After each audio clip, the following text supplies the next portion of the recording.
Qué alegría estar con ustedes de nueva cuenta en Para No Olvidar. Hoy queremos colocar con ustedes un tema fundamental para las juventudes y este es el cambio climático y las energías renovables. Y aunque el término como tal, cambio climático, puede ser actual, puede ser contemporáneo, lo cierto es que la extracción de recursos naturales desmedida y otras problemáticas son históricas. Y de eso vamos a estar platicando el día de hoy, así es que acompáñenos y sigan la conversación también a través de nuestras distintas redes sociales de Para No Olvidar. Hoy arrancamos contigo, Nares, ¿cómo estás? Porque queremos entender el concepto, pero también hacer un rastreo de la historia. Sí, claro. Yo creo que a lo largo de la historia siempre ha habido cambios en el clima por fenómenos naturales y llamamos clima a lo habitual, ¿no? Al clima habitual que tienen ciertas zonas. Pero al cambio climático nos referimos con este cambio exacerbado, muy drástico que hemos tenido en los últimos años y que empieza sobre todo gracias al sistema capitalista que ha rebasado los límites de extracción de recursos naturales y pues las consecuencias han sido terribles porque cada vez vemos más fenómenos que llamamos naturales, pero no son fenómenos, en realidad son provocados por nosotros mismos. Entonces me parece muy importante y que a los jóvenes nos preocupe tanto es porque nosotros estamos viendo las consecuencias. Basta con encender la tele y ver que hay algún problema en alguna área del país y que pues también pensar en quiénes los padecen, ¿no? ¿Quiénes son los que más padecen estos fenómenos que nos están pues agobiando hoy en día? Sí, me parece muy importante que nos sitúes como en este momento, ¿no? En el presente, porque creo que el tema del cambio climático pues es algo que nos toca a todas, a todos, a todes, ¿no? En la Ciudad de México ha llovido muchísimo, ¿no? Pero en otras partes, bueno, hay sequías tremendas, hablamos de ya desplazamientos humanos por estos motivos, entonces es algo que ya no es algo que viene, ¿no? Es algo que ya está sucediendo, tanto así que pues hay quien habla de crisis climática, ¿no? Sí. Entonces, pues me parece sumamente importante traerlo a esta mesa y que pues recordemos que si bien ha habido momentos en los cuales pues el clima, ¿no? Que bien decías, el clima como esto que depende o que se mide a lo largo de varias décadas, ¿no? Que es la temperatura de ciertas regiones y que tiene que ver con la posición pues de estas regiones con respecto al sol y bueno, estas como otras dinámicas más bien de la geografía, pues bueno, glaciaciones o periodos, por ejemplo, de sequías o bueno, las erupciones volcánicas que en algún momento afectaron a zonas muy amplias de Europa o también periodos mucho más cálidos en distintos momentos de la historia, pues nunca hemos visto algo como lo que está ocurriendo ahora y que sobre todo el avance es acelerado y no depende pues del clima o de la naturaleza, depende de nosotros. Sí, ya es innegable, aunque haya personas con poder que quieran negarlo, ¿no? Carla. Sí, yo comenzaría diciendo que me parece que aunque le interesa a las personas jóvenes, yo no creo que sea una agenda de jóvenes, sino que es una agenda que ya tiene sus años. Sí. Se ha hablado de cambio climático ya de forma más seria y a nivel global a partir de la década de 1980. Y sí creo que es importante reiterar un poco lo que tú comentaste. El clima ha fluctuado a lo largo de la historia de la Tierra y también de los registros que existen humanos acerca de estos cambios, de estas fluctuaciones climáticas, siempre. Sin embargo, lo que ha ocurrido es que recientemente se tienen registros de un cambio muy acelerado que yo diría que además se acentuó mucho más en las últimas décadas. Y eso no es casualidad, tiene que ver con el modelo económico que se impuso en todo el mundo, que es el neoliberalismo. Por eso, bueno, yo para empezar diría que es muy importante pensar, para entender este fenómeno que tiene que ver en gran medida con la expulsión de algunos gases de efecto invernadero, que son principalmente dióxido de carbono y metano, a la atmósfera, que este fenómeno tiene que ver con lo económico. Por eso vamos a hablar de modelos económicos y, por supuesto, yo no quisiera que nos coloquemos en un sentido muy catastrofista que suele suceder, sino pensar en, como humanidad, qué nos toca hacer al respecto. Sí. A mí me gustaría destacar que hablamos de un término no únicamente antropogénico, no es la cuestión de que los seres humanos, por ser seres humanos que estamos en contradicción con la naturaleza, que necesitamos producirla, pues para no morirnos de frío, para que no nos casen los depredadores, para poder tener todas estas ya cuestiones civilizatorias, no es precisamente el hecho de que seamos humanidad lo que está causando este daño irreversible. Estamos hablando de un capitaloceno, porque hay que ponerle nombre y apellido, ¿no? Realmente es un poquito hacia dónde va a virar y de alguna forma... Pero ahí define a lo que te estás refiriendo con capitaloceno. Bueno, sí, no lo entiendo, ni yo entiendo. Esta idea del modo de producción, si lo queremos ver, un modelo económico, una forma en la cual se realizan todas las dinámicas a nivel de la sociedad, a nivel global, que de suyo tienden a la extra explotación, a estas energías, a que estemos generando basura, que no sepamos qué hacer con ella, a consumos individualistas, y ahí sí me gustaría detenerme, porque si bien no queremos ser catastrofistas, a nuestra generación yo recuerdo esta imagen del osito polar que estaba así en un pedazo de hielo y que decías, bueno, yo quiero llorar. Pero la culpa no es directamente sobre ti o sobre ti, es una cuestión colectiva. Y el cómo comunicamos eso a nuestras juventudes y a nuestras infancias es tal vez lo que nos haga darle el jaque mate. Claro, porque esto que está planteando Carla es fundamental. Este es un tema económico y también no puede estar centrado en los individuos, también son las grandes empresas e industrias que también nos han llevado hasta este punto. Y quisiera hacer un salto hacia nuestra historia prehispánica. ¿Cómo se ha mirado también desde ahí en ocasiones el cuidado ambiental? ¿Se ha romantizado? ¿O cómo ha sido la lectura histórica de estas prácticas del cuidado del medio ambiente desde entonces? Bueno, pues sin duda hay una evidencia clara, ¿no? Del uso de fibras naturales, de barro, arcilla, ¿no? Pero eso no significa que no haya habido impacto ambiental en su momento, ¿no? Es que es muy interesante porque yo sí considero que hay una romantización o esta mirada como que el pasado fue mejor, el pasado era todo más armonioso con la naturaleza, el ser humano, ¿no? Convivía, era como somos uno con la tierra. Cuando realmente, pues bueno, existe evidencia pues de daño, ¿no?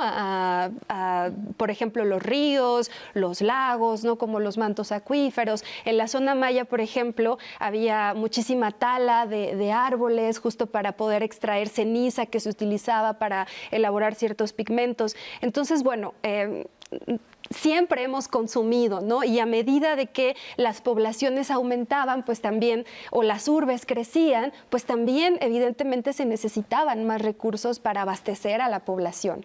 Entonces, bueno, eso nos dice que pues hay que ver también con más cuidado, ¿no? Ese pasado indígena o ese pasado prehispánico, porque, bueno, hubo también un impacto que es natural en este proceso de pues crecer y crear civilizaciones, como bien decías, ¿no?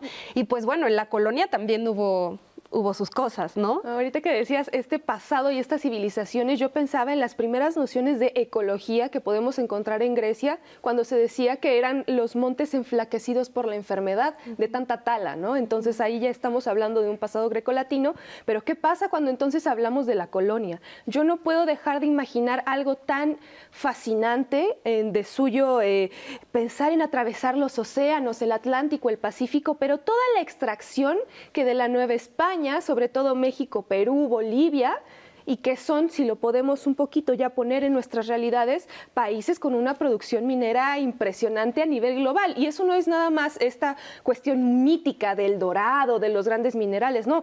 Hay registros, hay realmente cifras de cuántas toneladas de plata mexicana en lo que se llamó el peso mexicano, que no lo pensemos como en la moneda y la cuña y que por qué estaba en China, porque llegaba hasta China finalmente, ¿no? La capacidad de tener estos metales que fueran la forma en la que se realizaban los grandes intercambios. Pensar en el Caribe, en Cuba, en Veracruz, luego en Sevilla y luego llegar hasta China es algo impresionante que de suyo tuvo un impacto ambiental y no solo ambiental, sino también sobre las poblaciones. Pensemos en la trata de personas esclavizadas, que era paralela, que fluía la plata, el oro, demás minerales, pero también pasaba con estas personas. Yo creo que es muy cierto lo que comentan. Al final, toda civilización humana implica un nivel, ¿no?, de extracción de los recursos naturales para las necesidades, pues, de cualquier poblamiento. Eso sucede y ha sucedido a lo largo de toda la historia, pero sí me parece que para entender el cambio climático no tendríamos que remontarnos tan atrás, sino a partir de la revolución industrial y sobre todo con pues las innovaciones tecnológicas que vienen del descubrimiento de la combustión interna. Es entonces que el petróleo y algunos minerales para su obtención pues empieza a hacer esta expulsión de gases que son el dióxido de carbono, también el metano con la agricultura, que hay que decirlo que es una de las principales fuentes de la expulsión de gases y que tiene que ver pues con los gases que emite el ganado, ¿no? Entonces, en ese momento con la revolución industrial empieza esta forma de creación de energía y en su momento, lo sabemos, en Europa, ¿no? Van tejiendo redes ferroviarias, va llegando a estas ideas de progreso. Y tiene sus consecuencias que suceden a largo plazo. Hay registros de ciudades como Inglaterra en donde está el humo terrible, la gente se enfermaba por respirar esos aires contaminados y evidentemente es algo que también se va trasladando a América, aunque con menor intensidad. Y yo aquí pondría algo interesante. Lo que sucede también con este proceso de industrialización es que se van creando economías que son mucho más fuertes y entonces hay países desarrollados y no desarrollados. Esta tendencia ha cambiado de nombre a lo largo de la historia. En algún momento se les llamaba tercer mundo, después se les llamó periféricos, se le llama ahora sur global, pero se refiere a los países que son economías dependientes. Y si rastreamos este modelo económico y esta historia, vemos que es justamente por este fenómeno que es tecnológico y que es científico, que estas naciones pueden crear este nivel de riqueza, pero al mismo tiempo son las que producen mayores contaminantes. Y eso es algo que ocurre desde finales del siglo XVIII hasta la actualidad. Los países que se hicieron muy ricos en su momento son los mismos que en el presente siguen siendo los mayores expulsores de gases de efecto invernadero. Más recientemente China se sumó a esta lista, pero tiene que ver con su proceso de industrialización muy rápida. Entonces también creo que ahí es importante ver el papel que ha ocupado América Latina en ese proceso. Pero yo sí puntualizaría la necesidad de verlo históricamente, porque si no, no cachas cómo cambian de un patrón a otro. Si estamos hablando del siglo XVI, del Atlántico, del Pacífico español, ¿qué pasó entonces? Que ya lo señalabas, que iba al Reino Unido, de la Gran Bretaña, cómo se fueron cambiando las formas de producir la energía, que tuviéramos carbón, que tuviéramos luego petróleo, y yo creo que sí, ahí en estos pimponeos sí cachamos la Y es que yo creo que, o sea, lo podemos ver también históricamente a través de los sistemas económicos y cómo vamos produciendo, ¿no? Y justo ahí es donde veríamos esos cambios.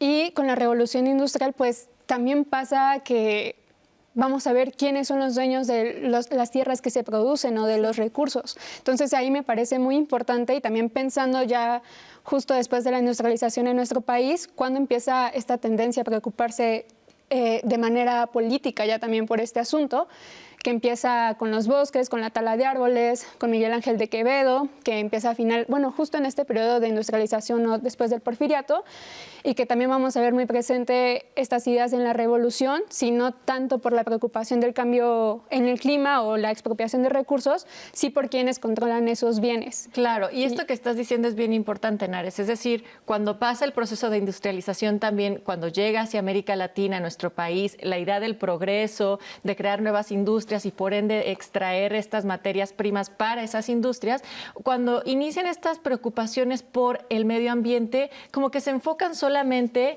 en los árboles, en crear zonas verdes o poder sembrar estos árboles en las zonas urbanas, ¿cierto? Sí, y eso tiene que ver con que, pues al final, eso ayuda un poco a que el CO2 no impacte de la misma manera en la atmósfera.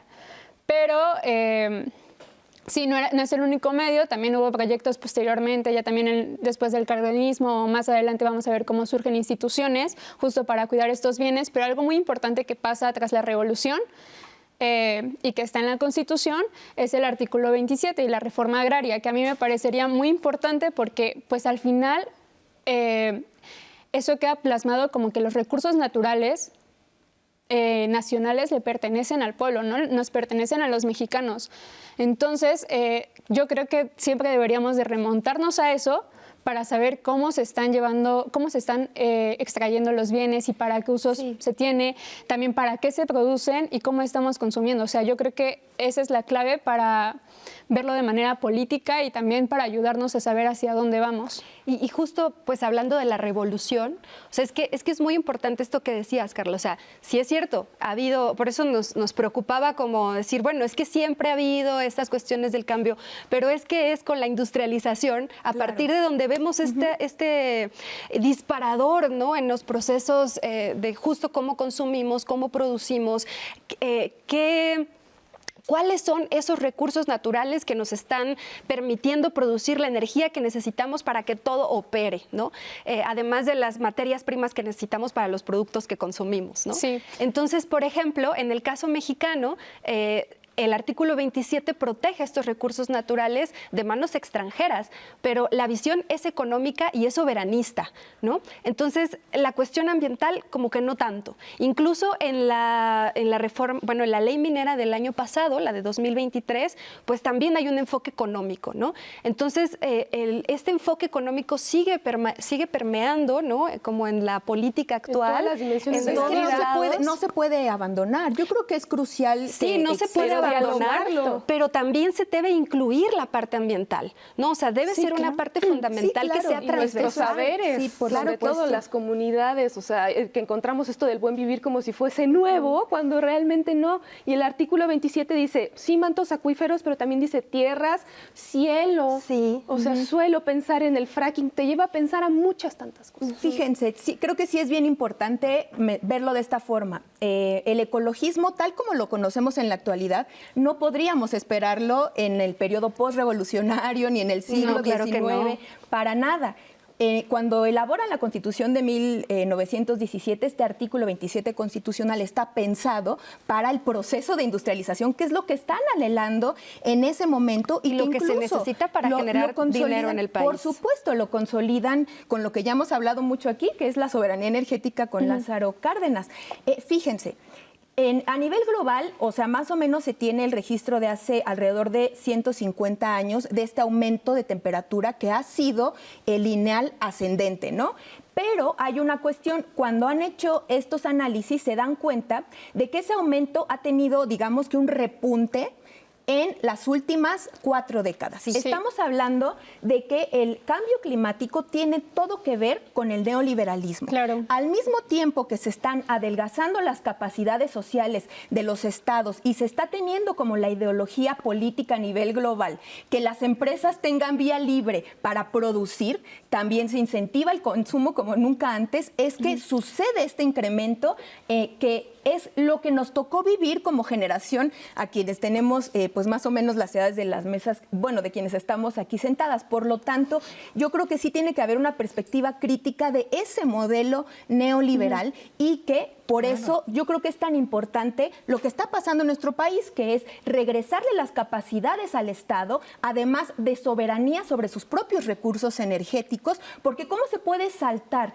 a un modelo mucho más sustentable, ecológico, si no existe ese control del Estado? Yo creo que esa es la clave y que afortunadamente en México está sucediendo, a diferencia de otros países. Pensemos en Argentina, que están con un discurso ultraderechista, que es de estos llamados libertarios, que lo que están haciendo es agudizar este liberalismo y que las empresas pues tengan vía libre para hacer lo que quieran. Sí, pero hablando precisamente de esta protección, ¿no? Que se da pues estos años, los 80, los 90, ¿no? Si bien la primera área natural protegida pues va a ser desde 1917, no es el desierto de los Leones. A partir de ahí pues se van a ir generando más.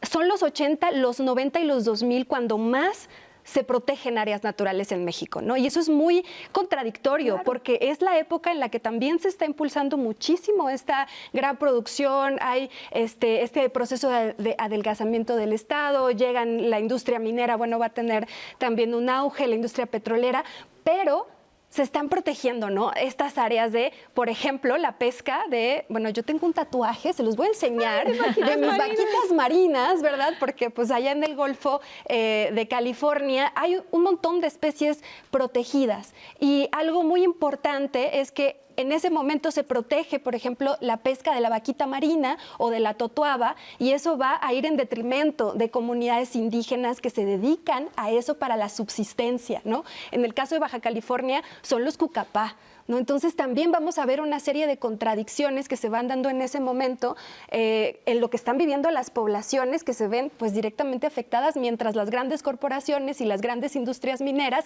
siguen extrayendo, ¿no? Pero yo diría que la contradicción sigue, ¿no? Incluso del discurso que hemos adoptado ecológico, que nos ha individualizado o que nos hace sentir culpa por cómo consumimos, yo diría que no, que más bien hay que hacer crítica a lo económico y a lo político, y no solo pensar en un desarrollo económico estable, sino también pensar justo en esta nueva problemática que tenemos, que ya es muy presente. Entonces también ver quiénes son los que, como ya mencionaba al inicio, son los más afectados por estos cambios que está habiendo, ¿no? Obviamente no son las grandes industrias, sino somos nosotros, y basta ver con que en la Ciudad de México ya no tenemos agua, las inundaciones o desastres que hay en otras áreas, Acapulco el año pasado. O sea, creo que hay que también pensar en escala social y el por qué ahora es un problema, y también exigir, ¿no? Porque si bien estamos remontándonos a que nosotros somos como los dueños de los recursos, como ciudadanos somos los dueños de los recursos de nuestro país,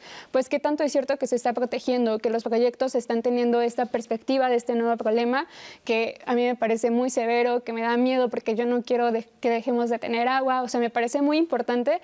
Y también pensar que a nivel internacional, si bien México no somos de los mayores responsables del problema, por así decirlo, porque como ya bien dijimos, son los países más industrializados o los que tienen más desarrollo económico, lo cierto es que sí somos, por nuestra geografía, de los más afectados. Entonces, también por eso es muy bueno traerlo al debate. Yo creo que es muy importante saber que estamos en una crisis de un modelo económico y también cultural, y que esto nos está obligando a pensar en colectivo. El individualismo nos dijo que todo tenía que pensarse en individual y desde el egoísmo, y es urgente pensar en colectivo. Pero esto desde el periodo de la Segunda Guerra Mundial, hablar de la Segunda Posguerra Mundial, hablar de cómo incluso los proyectos que se denominaban no capitalistas, pensemos en el impacto de la Unión Soviética en sus grandes obras, en la Yugoslavia, pensemos también en estas cuestiones, ¿no? Y cómo si bien desde 1895 ya había estudios suficientemente robustos para hablar de CO2, es hasta el informe Brundtland de 1987 y después en el 88 que se hace el primer panel internacional, y que ahora tenemos los objetivos del milenio, ¿no? Y que ahora tenemos la Agenda 2030, que vemos que todo esto se ha venido traslapando y que de suyo habla de una responsabilidad global. Pero ¿cómo vamos a hablar de responsabilidades globales si queremos dejarle al individuo y a cada estado su parte de la responsabilidad y no vemos por el otro? Exacto. Esta conversación sin duda tiene mucho por delante, así es que inclúyanse en ella, escríbanos a Para No Olvidar, y aquí nos encontramos en el próximo episodio.